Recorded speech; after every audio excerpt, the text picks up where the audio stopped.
Hey, it is Health Monday, and soloing this morning is Jacob Johnson. Jacob, good morning to you, sir. Flying solo this morning. You know, I find that this is our best representation when it's just me, not Jared. Right. And Jared probably taping this, however. And just dreaming of being here. When we talked a few days ago and you shared the topic this morning, it's something, a physical ailment that affects a lot of people, and it can wreak havoc in a person's life, in their families, and that is shingles. Exactly what is shingles? We're going to talk about shingles today. Shingles is not a roofing supplement. Shingles is a disease caused by a virus. And so when we say someone has the shingles, it means they have the complications of it. That means the pain, the rash, the swelling, and any number of debilitating effects from the disease, which is caused by a particular type of herpes virus. It's called the varicella zoster. That's your long words for today. Your varicella zoster virus, which is the exact same thing that causes chickenpox in children.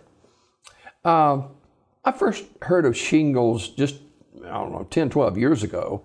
And I had a friend to tell me not too long ago that he had a bout with shingles, and it was the worst pain he had ever felt. Well, what shingles does is, we'll start at the beginning and get to the pain. Shingles, when you have the chickenpox as a child, you have this virus in your system, and it never goes away. It just goes dormant. It lays there and does nothing. And at a certain point later in life, if certain factors work in its favor, it will reactivate. When it does, that virus will attack a nerve. And there's where your pain comes in. So the virus attacks a nerve.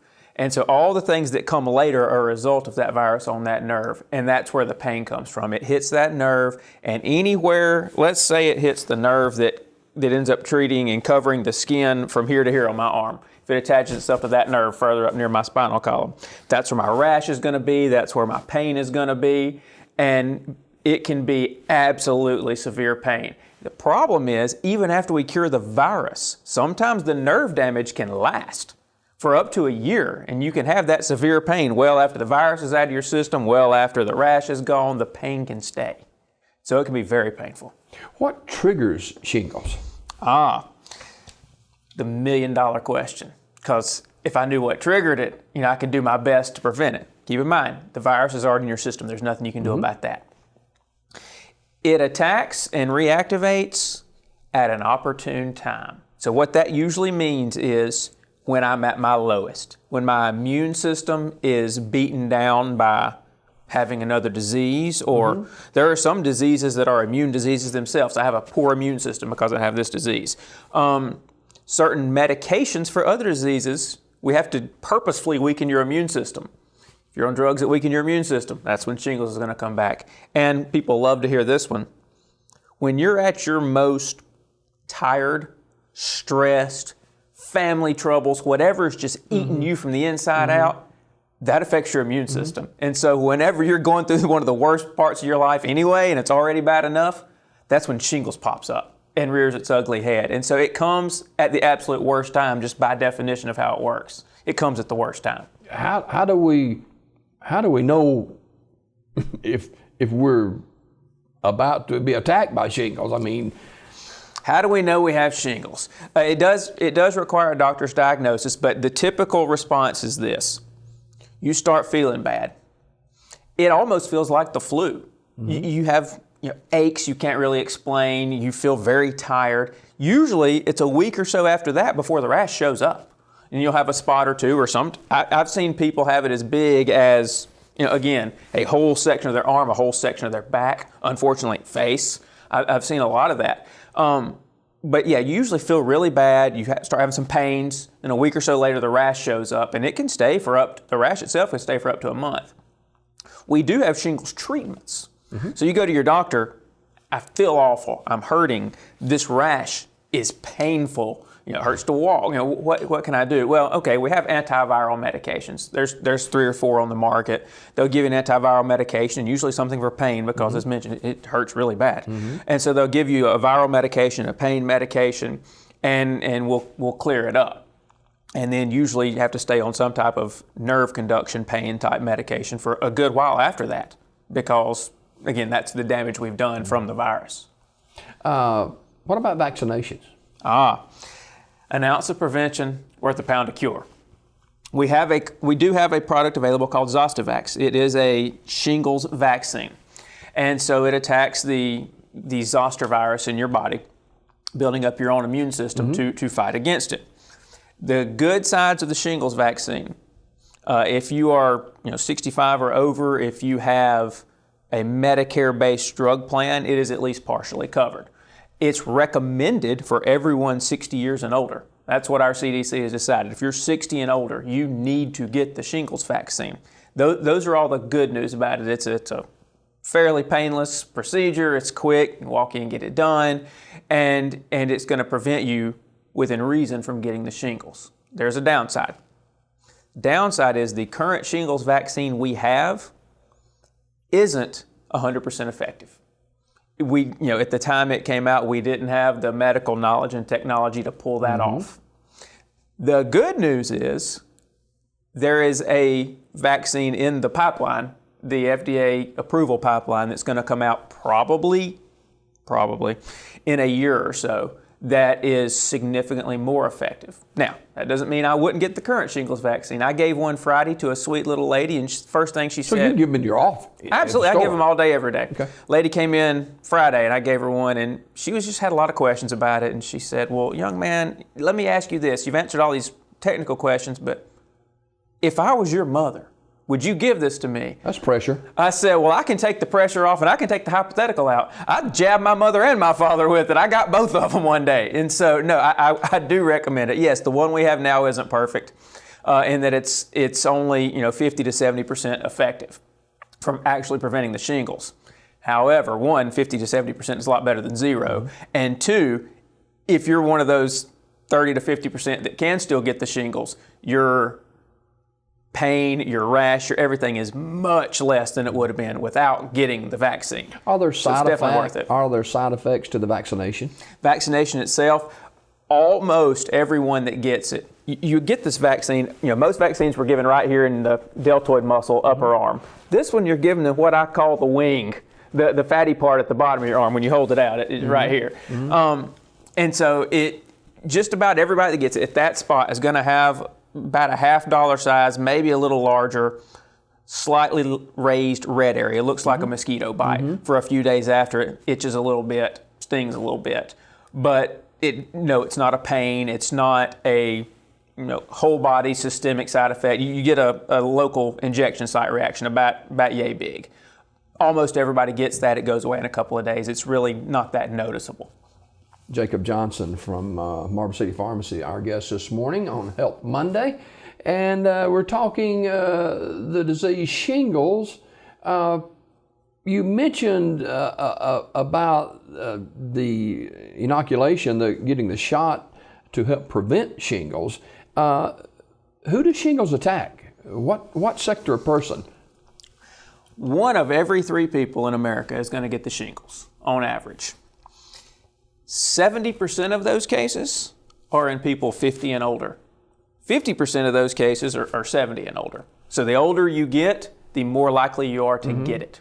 If you're under 50 and don't have some underlying condition or reason that have a bad immune system, you're not really going to get it very often. That's almost unheard of. But yeah, 50 seems to be the magic number. When you hit 50 and your immune system starts to naturally wane, that's when you become more susceptible. And with each decade, your numbers take a big stair step up. So 50 to 60, you have somewhat likelihood. 60 to 70, so it keeps increasing with each decade. So who gets the shingles is usually people 50 and older. And with each year of life, especially each decade of life, your chances go up. Does it matter what color or sex or anything like that? No, shingles hates everybody. Yes, shingles hates everyone equally. And it will attack anyone equally. The only thing, again, the only factor is you can't get shingles unless you had the chicken pox as a child. Okay. And fortunately now, we have a chickenpox vaccine. So the incidence of shingles in the future will go down drastically. You didn't get a chickenpox vaccine. I didn't get a chickenpox vaccine. If you're, 30 years old probably or older, you didn't get a chickenpox vaccine, so you still stand the risk of the shingles. Yeah. You talked about the shingles disease itself, and the older we get, the more susceptible we are. And that brings me to the point, the older we get, if the disease shingles does attack us, that can cause more problems in your life the older we get too. It's harder to fight off. The downside is, I say this, shingles is opportunistic in that when you're already having a terrible time, it's when it gets you. The shingles vaccine works better if you have a fully functioning immune system to pick it up and make it work. And so the people that are more susceptible to getting shingles also have a lower response to the vaccine. And they're older and more frail to begin with. And then you show up with the shingles and it's causing nerve pain and nerve damage, and you're having trouble moving around, and it's debilitating. And again, those are the people that least need to have to deal with something like this, that are least able to deal with something like this. I remember when I was a kid sitting in church and they're making the announcements of who's sick, and they'd say, Sister so-and-so has the shingles. Of course, I have no idea what that is, and I'm thinking, so they got this little spot on their arm. So, show up, what's wrong? I didn't understand. The couple of things that are complications of shingles that we haven't come around to yet that we need to look at. Two things. One, I said shingles causes a rash on your body somewhere. It's very painful. About 10% of cases get in the eye. They start in the face and end up in the eye. And so that's 10%. That's 1 out of every 10 people with shingles can get in their eye. And so obviously from that, nerve damage in your eye, you can have permanent vision loss. So again, shingles is a huge deal. Yes, it hurts. Yes, it's ugly. Yes, it's debilitating for a lot of reasons, but it can get even worse. We can get it in our face and our eye. We can lose vision permanently in that eye sometimes, depending on how well we get it treated. And so, again, big deal if you have something like this arising. Second, and we've talked about the pain, there's a name for this. This condition is abbreviated PHN.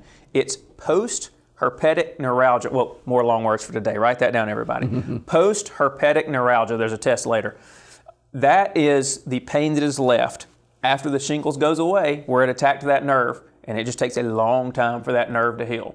And so that, month, 6 months, up to a year or slightly more after having the shingles virus and the rash and everything going away, we still have pain. Had an older gentleman at the store several years ago. He had it it was about 8 to 9 months. He had to stay on medication after having the shingles because he hurt all the time. Again, we keep using the word debilitating, and that's the perfect word in this instance. I'm assuming shingles is not a contagious disease. Shingles is not contagious from person to person. Because it is the same virus as the chickenpox, someone with active shingles can give an unvaccinated child the chickenpox. They can't give it to anybody who's ever had the chickenpox before. They can't give it to anybody who had an effective vaccine for the chickenpox. But you don't get the vaccine until you're about a year old. And so if I've got the shingles, I need to stay away from my grandkids, great-grandkids, the newborns in the family. They're not vaccinated yet, and my shingles can give them the chickenpox.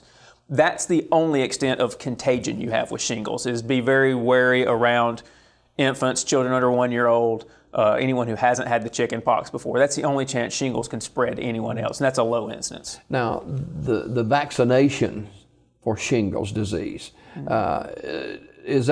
does that have to be done by a doctor's prescription, or can they just come to the store? Or? No. We have a standing order for it. Anyone 60 and older can come in the store and say, hey, I'd like a shingles vaccine, and we can get it done right then.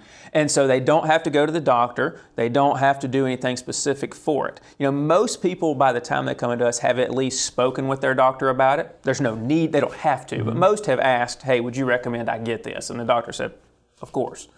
Again, it's not 100% effective, but it's a lot more effective than zero, and there's very little side effect from it, and it lessens the chance of having a bad disease if you do still get it. So most doctors are going to tell you, yes, please go ahead and get it. Insurance coverage on this.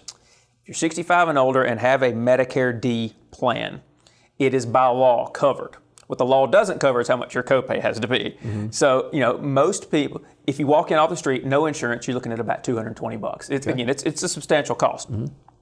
Most people with a Medicare D plan are going to pay what their brand copay is, so somewhere in the $40 to $50 range. If, however, a person has a low-income subsidy on Medicare, their copay is $8.25. So most of the ones I've given recently have been $8.25. That's the most common. If you don't have Medicare, if you're younger than that age range, you're not going to see a lot of coverage. The coverage is rare. There are some plans that do, but most won't. So again, you're looking at about $220. Shingles and shingles vaccination, our topic here on Health Monday. And we're talking with Jacob from Marble City Pharmacy, and we appreciate it. Very, very encouraging and enlightening as well about this shingles disease, and appreciate you coming by and enlightening us on it this morning. Anytime.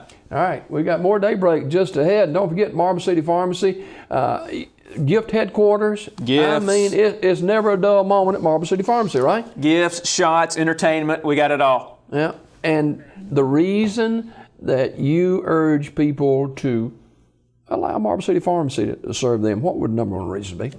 Number one reason. Outside of money. Yeah, outside of I need your money. Yeah, My kids are hungry. right. Outside of that, number one reason is we put our all into taking care of you, whether that's prescriptions, vaccinations, over-the-counter, gifts, whatever. If you work for me, that's our goal. We're going to put our all into taking care of your problem today, whatever you came for, taking care of it. All right, we'll be back second Monday next month with Health Monday with our friends at Marble City Pharmacy. More Daybreak right after this.